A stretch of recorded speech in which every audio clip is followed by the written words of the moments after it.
Yeah, so basically, I was a live TV presenter for a brief period.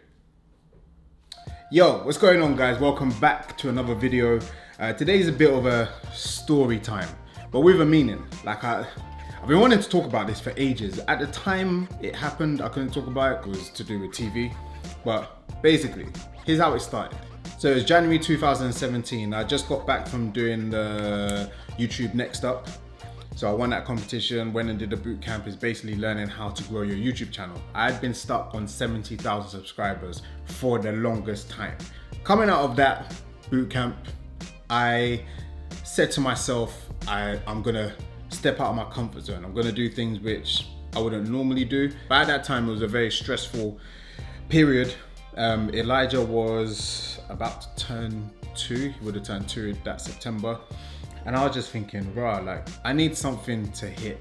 I need, something just needs to change. We need a paradigm shift. We need a change of course. And to be honest, I've talked about it a few times. That's when the panic attacks started.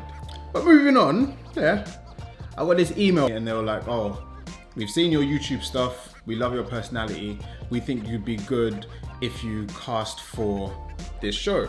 And I was like, okay, tell me more. So basically they're doing a game show where people come in and they audition for different roles, but the roles were real. I said, what's this role then? Because, it's a fitness TV presenter job. They didn't say what the actual show was. So I set up and I go for the casting day. Casting day was mad. I walked in, they had the main reception bit, talked there, got my name tag, all that kind of stuff, and went and met a few of the other people, and literally cameras everywhere. There'd be like a bollard right here, and there'd be a camera popping up and you see it go, it was mad. So it was like loads of different stuff. People there for like theatre stuff, other jobs and stuff, and there were like a group of like 6 of us that were there for this fitness role. You know, when you're in a group of people and you're all in the competition, you're all like comparing, like, oh, well, he's really good at this, he's really good at that. And we had to basically sell one of those Vibra Power plates. So they had practice ones, we were all practicing on it, and then everyone's talking about what they've done. And this person has done like 50 castings, this person's been doing TV and stuff like that. And I was like, I got a YouTube channel. And you could see like people's egos were being tested. But I kind of just went through the process, and it got to my turn and I was panicking. I was fretting so much, like I was just sweating buckets. But out there's me, all the flair, all the gab. What? Well, I've laid it all out there. I just have to leave it in their hands now. So we're all sat upstairs and everyone gets called through one by one. I got left till second to last. Right now it was about 9:30 at night, and I'd seen people from the group go in. Oh man, I didn't get it. And there was one job. There were 2 of us left, me and another woman. The woman went in, she came out, she's like, they offered me the job. They offered me the job. Dreams were shattered, and I was like, story of my life, second place again. And they still called me in, and they were like, we want to offer you the job. Yeah! Bro, like the goosebumps going through my body right now, like resemble what happened on that day. I burst into tears. I couldn't even believe what was being said. I was like, wow, like this, I've been waiting for a moment like this for years.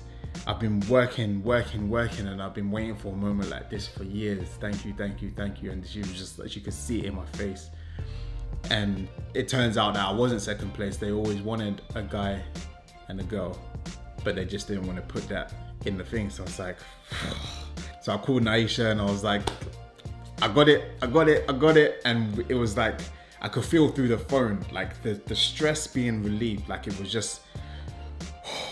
So then we're all good. They sent through the contract. Oh, I forgot to tell you, the TV channel was called Ideal World. So I was like, I know that channel, the shopping channels. I was like, oh, sick. Got the contract. It was like, Yeah, 250 per hour. So I went for the first training day, and some OGs from back then, there's one particular vlog, I think it was about bench press or something, where at the beginning I had to go to Peterborough to do that training and come back, but I never said what that was. I was just in Peterborough. I just couldn't say anything at the time because they were still trying to air the Channel 4 show. And then I had my first day on set. It was kind of like a practice run, and it was for a vertical workout. So it's like a stair climber, kind of mountain climber type machine, which is actually pretty good. So that was my test run, and they were like, okay, cool, you're good to go, Gabriel, fully live. I still got my earpiece, I'll find it in a second. Came to my first day on set, and I was like, what? What? I'm trying to tell a story, bro. Why'd you do this every time I'm trying to like actually say something? You never wait for a break. You always say as I'm in the middle of saying something. Well, you were talking too much, so I had to split it a little bit because this is very important. All right, quick ad break. What's the stuff that you got then? Just show me. Well, first is this one. I remember these Palmer Violets. You remember these? Yeah, they were awesome. They were awesome. I love those. You get them on the end of an elastic band. You ping them at the teachers. yeah. Got suspended for that. Well, what else is there? And there's this one too. Oh, sick. Drumstick. Yeah, but they're not chicken, layered, right? Layered they're not bars. chicken. Is there more? All right, let me. Last one. Incoming. Yeah, nice one. Prick. Hate your guts sometimes, you know. What? You wanna go, mate? You wanna go? It's like a old school sweet packet. Carb crusher. Got one of the layered drumsticks. Baked cookie. Oat bakes.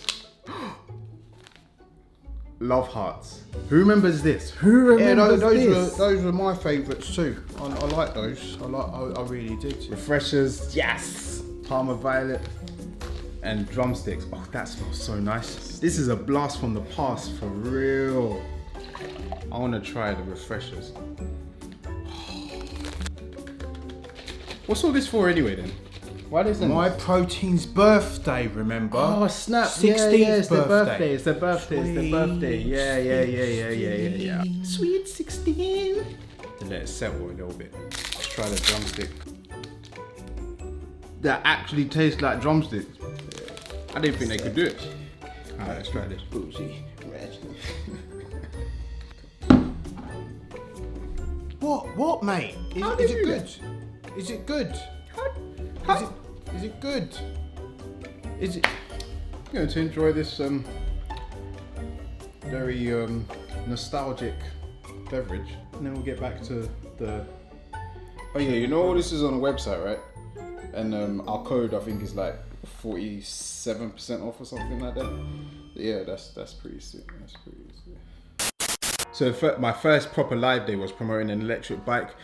They didn't have much stock left, but they needed to get rid of that stock.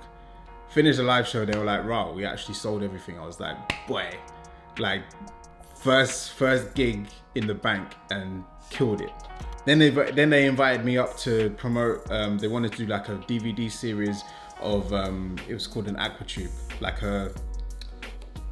one of those Vipers, but you can fill it with water to adjust the weight. I was like, yeah, that's a pretty good idea. A lot of home workout stuff. So there's me thinking, I was there for 8 hours.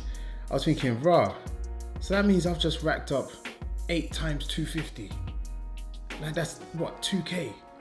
That's mad. 1 day's work. And I was gassed. It was close to the end of the month anyway. So then I got my pay packet. On my pay packet only say £500. I was baffled. I called him. I was like, yo, I don't really understand that. Oh yeah, well, the hourly rate for like stuff outside of live air stuff is, so that 8 hours that you did was $250. Brother, my train fare was about £120. You called me last minute and I couldn't get a cheaper ticket. £120 plus getting from flipping to central London to get the train is another £12. Plus I spent 8 hours. 8 hours. My time and money does not add up to this. And then I asked, probably I should have asked it before. Like, how many live shows can we do in a day? Because there's me thinking, right, I'll stay for like 5 hours and do five live shows back to back. They'll be like, yeah, maybe like one or occasionally two. So you only spend £120, and plus we had to get there 3 hours before. 3 hours before airtime to prep and all that kind of stuff. So like, I'm traveling to Peterborough, so I'm literally taking a whole day out, and you're telling me I can only come and do 1 hour. I was like, you know what? No, I'm not. I don't want to do this. I'm not doing this. And I walked away from it. I don't think the show actually aired. But then funny thing is, whilst all this was going on, I was still sticking to my original thing that I set for myself, which was to step out of my comfort zone, do things that I haven't done. And during that time, I came up with the concept of Bodybuilder Does Gymnastics. Filmed that video one month after that whole ordeal. First few weeks did okay. Second few weeks exploded and catapulted my channel to the size it is now. So I guess the moral of the story is, the grass isn't always greener. Sometimes you just have to believe in yourself a bit more and push yourself a little bit more. Yeah, that was my time on TV, although it be brief. I was on live TV, motherfuckers, bitch.